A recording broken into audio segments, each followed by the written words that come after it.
We're coming in hot, y'all. How we doing today? My name is Caleb Cantu. We're the host of Caleb's Corner. This is a podcast in which we talk about movies, television, music, and more. All right, y'all. Today's first episode is going to be talking about Project Power. It's a Netflix original movie. Guys, I'm sad to say that I am not yet sponsored by Netflix. Hopefully in due time we'll get there, but not today. This is not a paid advertisement. This is just Caleb Cantu telling you how I feel about Project Power. Let's hope they make a number 2. All right. That being said, I really enjoyed this film, to be honest with you. It did not get a lot of hype, did not get a lot of reviews. It really didn't even get a lot of attention after it came out. I mean, it was number 1 on Netflix when it came out, right? But other than that, it was really only on there for about, I want to say, a couple days. After that, all the other shows that were coming out around the time started going out. But I really enjoyed this movie, and the fact that it kind of fell off the face of the earth after about a month kind of broke my heart. So I wanted to touch on that. I wanted to bring this up in the podcast, and I really wanted to get down to brass tacks about why this movie is good and why I think you guys will enjoy it. First reason I really love this film is, of course, the actors in it. Guys, we got Jamie Foxx. We got Joseph Gordon-Levitt. We even got Dominique Fishback. She's a young up-and-coming artist. She is fantastic in this film. I think she kills it. Haven't really seen her in anything else, but as far as coming out to the public, excellent film to get started on. Film wasn't too high on the budget range. It was about $85 million. That being said, what they did with this film, pretty monumental work, guys. I know films that have a much bigger budget that make a lot less money and are absolute trash. I mean, I can't even begin to comprehend with you Sonic the Hedgehog. We're not even going to get started, y'all. It was trash. That being said, this movie was not. We're talking about superpowers. We're talking about cops technically corrupt. What does that mean? Is that in today's times? Not really. We're talking about Project Power. Project Power is a movie based off of a pill. Now, this pill gives you a power for 5 minutes. It allows the user to become powerful, as they say. Where do you even get this pill?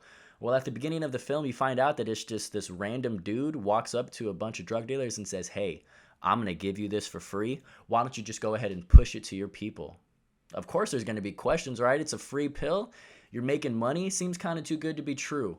Well, let me tell you, kids, don't accept drugs for free. All right? If this movie teaches you anything, let it be that lesson. The pills are pretty cool, though. I mean, you twist it, it activates the power inside of the pill, and then you take the pill. Now, the thing I really enjoy about this film is that the powers aren't in the pills themselves. The pill just activates the power that is already within you. So that means that my power is different than your power, and your power is going to be different than my power. What is our power going to be? I have no clue. You have the ability to fly, possibly. You could turn invisible, maybe.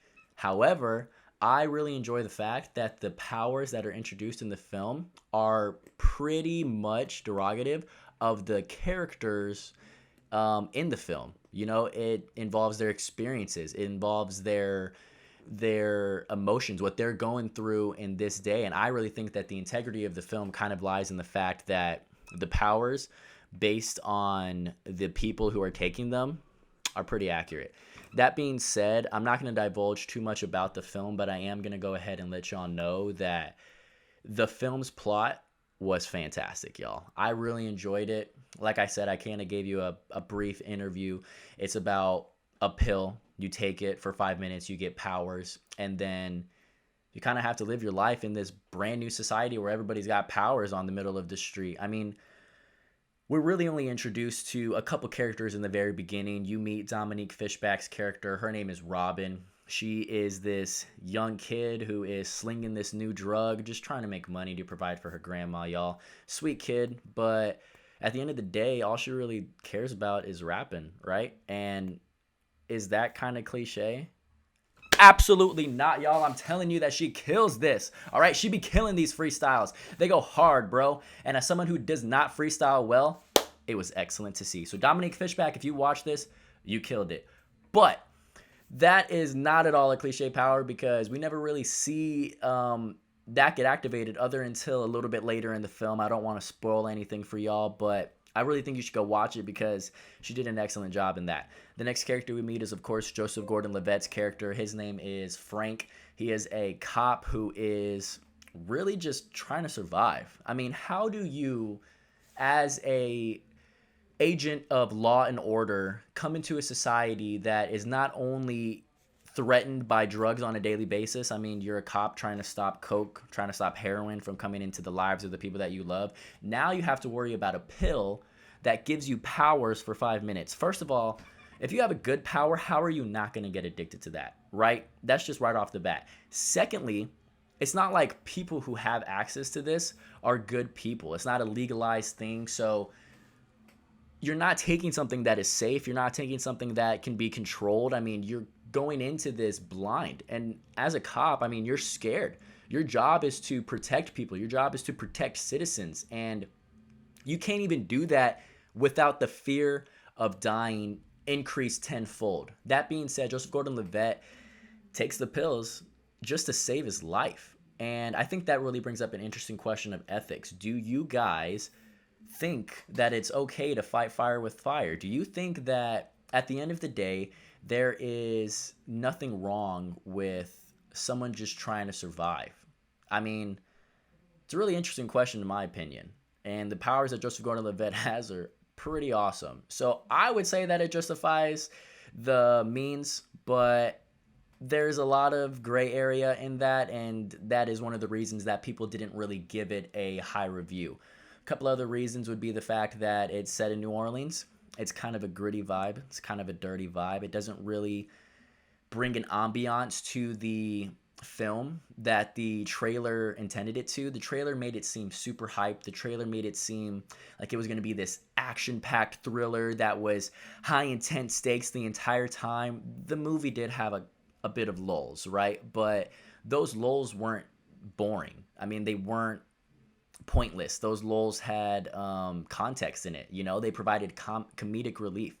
They were essential to the film, but at the same time, it's a 2-hour film, so I don't really want to be watching talking for a good 45 minutes to an hour. If you're going to hype it up as an sci-fi action thriller, then I expect that to be the majority of the film, you know, not a bunch of talking. And no discredit to you, Dominique, but not a lot of freestyling either. I wanted it to be about powers. I mean, I have always wanted powers, y'all. Like, let's just get that out there. If I had powers, I would probably be the ability to run really fast. You know, why? I mean, look at me. I mean, you can't see my legs, but guys, I got really long legs. I'm out of here, right? We're gone. It's not even a question. I'm out of here. But I would really love powers. I think that's an interesting plot to the film as it is. That being said, this is kind of Netflix's second or third try in this genre. I mean, they had a film earlier to it, which is called Bright. It was Will Smith. It came out maybe last year, 2 years ago. Another Netflix original. It was good, and the visual effects on that weren't terrible, but it was probably their first or second try into the sci-fi fictional world that superheroes have brought on. We have Avengers now.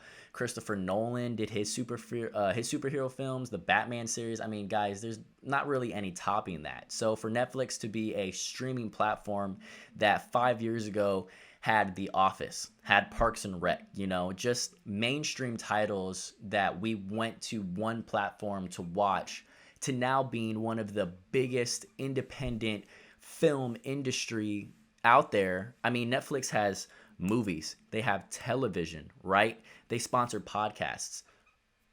I'm just saying, Netflix, you got some competition coming, but hey, we're not getting into that. I'm just saying that industry is so big, it touches on so many different things that, of course, the first 2 or 3 films aren't going to be the best, but that doesn't negate the quality of it, guys. It was an $85 million budget. They absolutely destroyed it. Were the visuals a little cheesy? Maybe. Is it the best that they could do with what they had? Absolutely. Did the actors play the characters well? And did they entice me enough to believe that not only are these characters, but to really root for them in the end, to want them to succeed, to want them to be happy? Absolutely. Joseph Gordon-Levitt's character is fantastic. I truly enjoy the way that he plays this cop. I love the fact that he is a modern take on a classic individual. You know, everybody has a cop in their film. But does this cop bend the rules to save not only himself, but the betterment of all people? Most cops that are corrupt are only corrupt for greed. Most cops that are corrupt are only corrupt for power. Joseph Gordon-Levitt isn't even corrupt. I would just say that he's a man trying to survive in a world that has changed. And that's really all you can do, is adapt and survive. So this film brought a lot of question of ethics that I really enjoyed. I truly think that you will enjoy this film as well. I loved almost every single aspect of it. A couple things that I didn't really love was the fact that the writing was a bit thin. Could have been a little bit deeper. Could have played a little bit more on aspects that were brought in the original film, in the beginning of the film to the end of the film. They didn't really connect a lot of dots. The resolution was good, right? It gave context to the plot. It gave logical reasoning behind the plot. And the resolution of the plot was satisfying, and it made you feel good at the end of the movie. But is it realistic? To a sense. And is it satisfying? Yes, but everybody has different opinions, y'all. My personal opinion is that I truly, truly, truly enjoyed the film. Jamie Foxx, you killed your character. Joseph Gordon-Levitt, you killed your character. Dominique Fishback, you guys killed your characters. So I wanted to take some time, give this review, give an honest opinion, let everybody know that I really enjoyed the film. I think you guys will really enjoy the film. And even though it's something that you're going to have to search for on Netflix because it's no longer hyped, it's no longer advertised, I think it is worth a view. That being said, we've come to the point of my podcast where I'm going to introduce a really good friend of mine. He really enjoys the film as well. And he's going to be pretty monumental to upcoming podcasts, to upcoming episodes, and he's going to be a pivotal part of what I consider to be Caleb's Corner. So without further ado, I'm going to go ahead and introduce y'all. I'll be right back. I'm going to go grab him, okay? Okay. Yeah, we're going to keep it right here. How we doing today, y'all? My name is Merchandise Mike. I am the sales rep / sponsor rep / I do everything around here for Caleb's Corner. Caleb just comes on the camera and looks pretty. Not even. So I'm the real star here, but at the end of the day, it's all good. We don't really have any merchandise available for sale at the moment, but if you just check out Caleb's page in the future, I guarantee you we'll have something coming up. This is going to be my segment. I really enjoy coming in here and talking to y'all. You know, I love interaction. So there is a link to the bottom of the trailer. I think you guys should watch that. What? Bro, what are you talking about, man? That being said, hopefully you guys watched the movie. If you didn't, that's fine. You're more than welcome to comment how you felt about the podcast. Let me know what you guys thought. If you watched the movie, I would love to hear your opinions on the movie. Love to hear if you guys agreed with anything that Caleb said. And if you guys have any questions, I'll be sure to answer those at the end of the next video. Absolutely. That being said, guys, please comment. And please buy the merchandise. I don't really make a lot of money because Caleb doesn't pay me anything. So buy the merchandise. Get your boy some McDonald's. It'll work out great for you and I. At the end of the day, my name's Merchandise Mike. I hope you all enjoyed watching this. This is going to be the end of Caleb's Corner. Thanks for watching, like, and subscribe. We out.